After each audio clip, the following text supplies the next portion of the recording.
जीवन में हर कोई सुख चाहता है और दुख से दूर भागता है, पर क्या सच में हम समझते हैं कि सुख और दुख का असली अर्थ क्या है? हे नंदी, हे भक्ति करने वाले जीवों, संसार में सुख और दुख दो छायाओं की तरह है। जब सूर्य चमकता है तो छाया छोटी हो जाती है, और जब सूर्य डूबता है तो वही छाया लंबी हो जाती है। सुख स्थायी नहीं है और दुख भी स्थायी नहीं। यदि तुम सुख में अहंकार करोगे तो दुख तुम्हें झुका देगा, और यदि दुख में टूट जाओगे तो सुख आने पर उसका मूल्य नहीं समझ पाओगे। एक बार एक साधक ने महादेव से प्रार्थना की, भोलेनाथ, मुझे ऐसा जीवन दीजिए जिसमें केवल सुख ही सुख हो। महादेव मुस्कुराए और बोले, यदि केवल सुख ही मिलेगा तो वह भी बोझ बन जाएगा।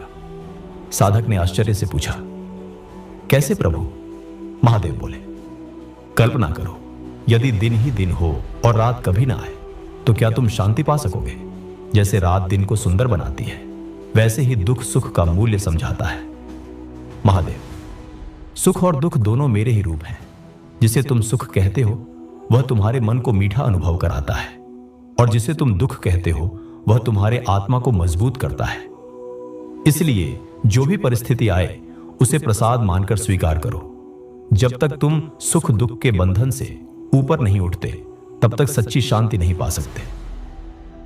महादेव का यही संदेश है, सुख और दुख से ऊपर उठकर जीवन को साधो, तभी तुम उस आनंद को पाओगे जो कभी खत्म नहीं होता।